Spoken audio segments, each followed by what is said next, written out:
Welcome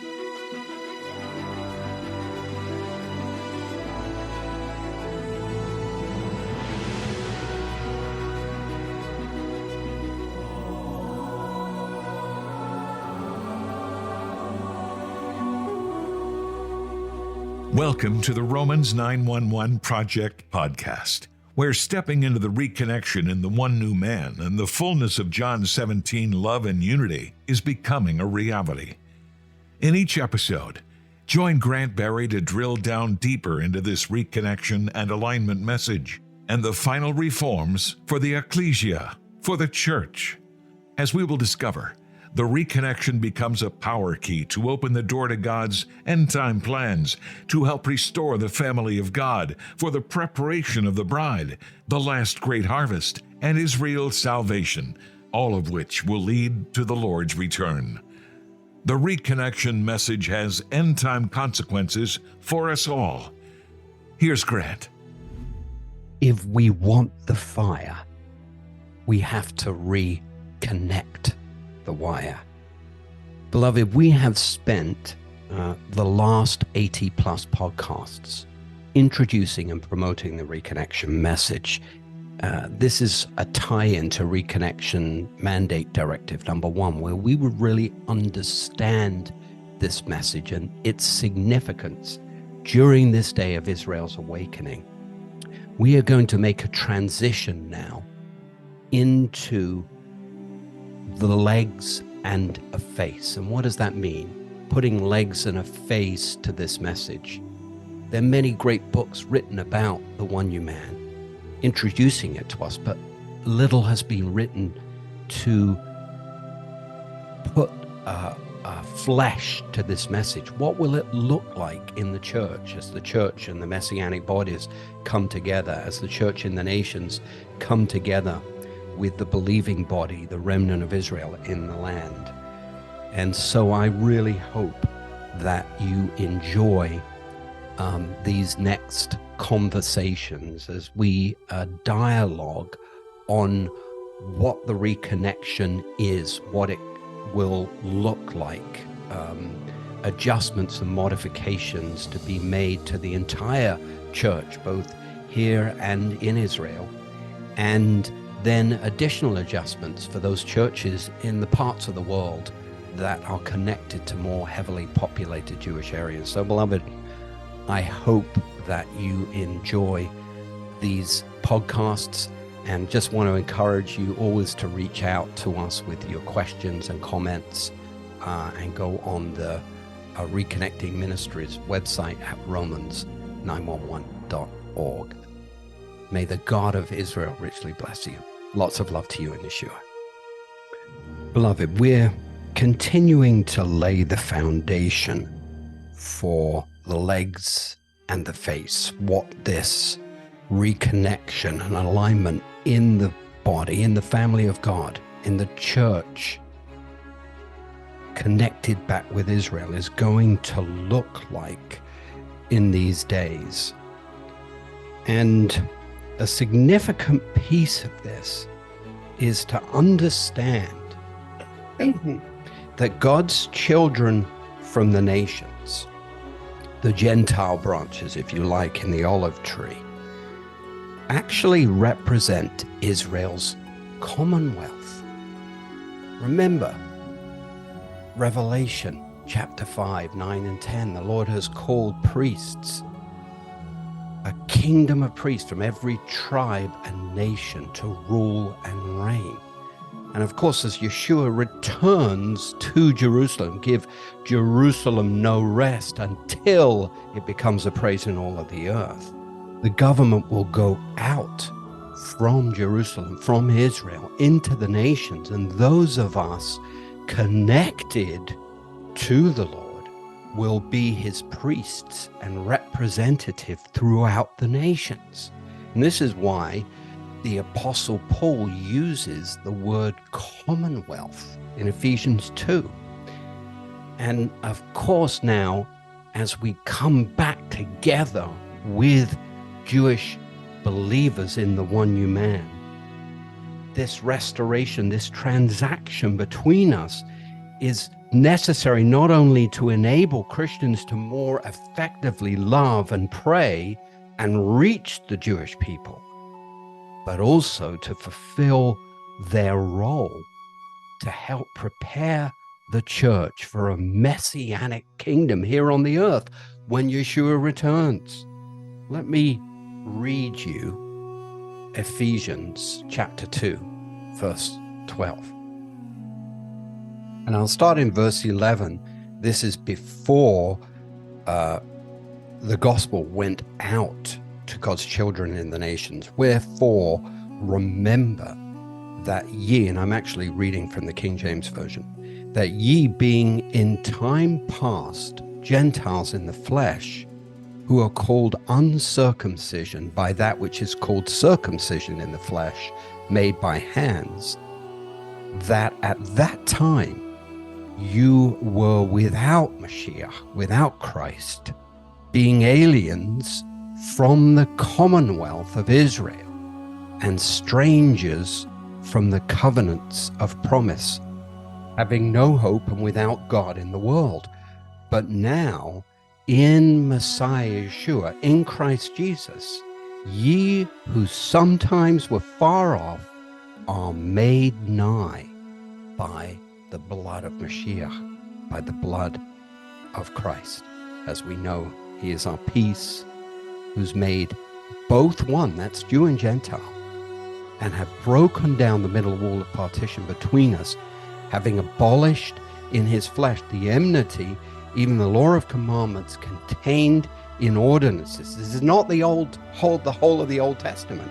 This is the Mosaic covenant, the blood sacrifice system that was fulfilled by Yeshua at the cross and the resurrection, to make in himself of the twain of the two one new man, so making peace, and that he might reconcile both unto God in one body by the cross, having slain the enmity thereby, and came and preached peace to you who were far off, far away, and to them that were nigh, those that were close, those were the Jews. For through him we both have access by one Spirit unto the Father. Now therefore you are no more strangers and foreigners, but fellow citizens with the saints, and of one household of God, and are built upon the foundations of the prophets, the apostles and the prophets, with Yeshua Mashiach, Jesus Christ himself, being the chief cornerstone, in whom all the building fitly framed together groweth unto a holy temple in the Lord. Just look at that language, growing together as a holy temple, not separate, not a separate messianic body and a separate Gentile church, but a body that comes together in love and recognition and honoring of our traditions and the way in which we worship and the way in which we express ourselves, etc., etc. Beloved, Israel is not the church.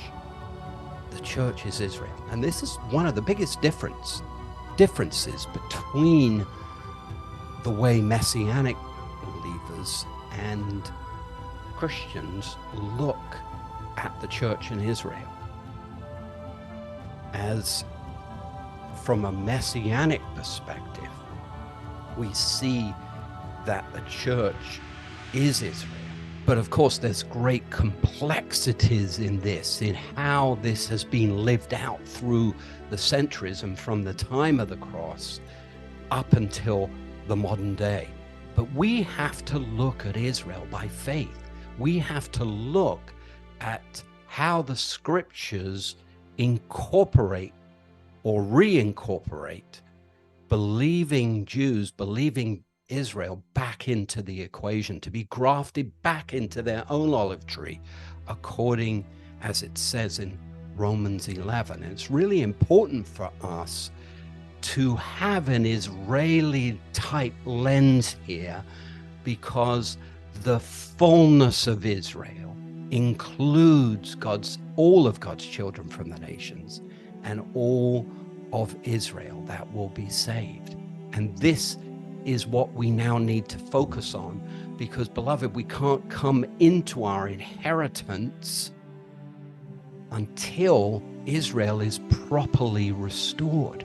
And we know that we are already on pathway to that.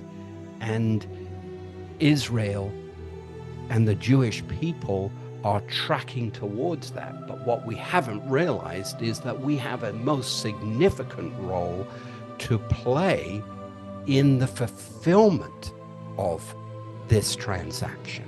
And it requires, or rather, should I say, God is requiring our love and our partnership. And you know, beloved, I end all of my books with a challenge to God's children from the nations, because as we come into these most troubling times, as the world shakes, as we come into this final act of judgment before Yeshua returns, we know that the time of Jacob's trouble is upon us. And we have to ask ourselves and commit ourselves to loving the Jewish people, to be able to fulfill this journey of reawakening that we know is coming to them towards the very end. But where will our commitment be? And this is a significant piece of understanding, to look at the church and the fulfillment of the church in and through an Israeli type lens, because ultimately we are grafted, those of us from God's children from the nations are grafted in to Israel to be its representatives. And I'll end with Revelations 5, 9, and 10 here. I love this. And it says, and they sang a new song, saying, You alone, Lord, you are worthy to take the scroll and to open its seals, because you were slain, and with your blood you purchased for God persons. This is you and me, beloved, from every tribe and language and people and nation, to be one body, loving one another, despite our differences. In fact, blessing the uniqueness that God has given each of us, and honoring and lifting up each other with love and liberty into a freedom of expression into those differences. From every tribe and language and people and nation, you have made them to be a kingdom of priests to serve our God, and they will reign on the earth. Beloved, this is where we're going, but we will not be able to enter the fullness of our inheritance until we understand God's plan to restore the fullness of Israel, which includes Jewish souls in Israel and throughout the nations that are to call on his name and to be grafted back into their own olive tree, of which we are grafted into a beautiful one new humanity. And this is where the Lord is beckoning us. And it's significant for us to understand this point before we begin to address the details of the legs and the face of this reconnection. So until next time, beloved, may the God of Israel richly bless you. Lots of love in Yeshua. Thank you, Grant, for that insightful discussion. To dialogue with Grant and Hallie, please send comments and questions to email@romans911.org. Again, that's email@romans911.org. If you resonate with the Romans 911 Project, please pray about partnering with us to bring this reconnection message to the threshold of the church. Sign up for our monthly email Join our global virtual meetings with other believers to dialogue and pray together. And most important, read the Romans 911 book, Time to Sound the Alarm, and view the Romans 911 Study Guide 12 to 14-hour video teachings, which are free when you purchase the study guide. The Romans 911 books and teachings are transformational into God's end-time plans to prepare the bride and reform the church. They help to create the breakthrough that will change the world. The reconnection message is like a golden key from the heart of the Father to restore love and unity in God's family that opens the door to the fulfillment of Yeshua's prayer in John 17. And it establishes the pathway for the body of Messiah, the body of Christ, to receive the greater glory. But this reconnection message in the one new man has been hidden during the church age, in the mystery to reawaken Israel to faith, and is only just now coming to light. That's why we need your help to fund this project, to bring the message forth, to help us blow the holy shofar, to awaken the greater church into this restoration. Now is the time. Would you pray to give chai, to give life to the reconnection, to reach the church and the messianic body, and help unite the family of God? To fund the Romans 911 project, we have created the Give Chai Life campaign. Chai is a Hebrew word meaning life, but it also represents the number 18.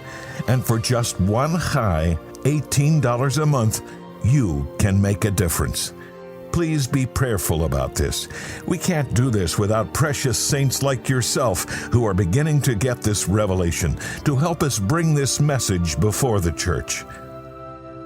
For more information on the Romans 911 project, please visit our website at romans911.org. It's easy to remember, romans911.org. Please also subscribe to the Romans 911 project wherever you listen to podcasts at the end.